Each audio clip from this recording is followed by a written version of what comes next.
Siguro nga't masyadong mabilis ang pagyanig ng puso ko para sa puso mo. Siguro nga ako ay makulit, ayaw makinig sa takbo ng isip.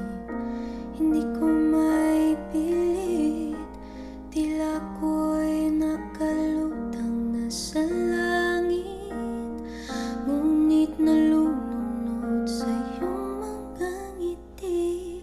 At kung hanggang dito lang talaga tayo, hindi babayaan ng daang tinahak na kapiling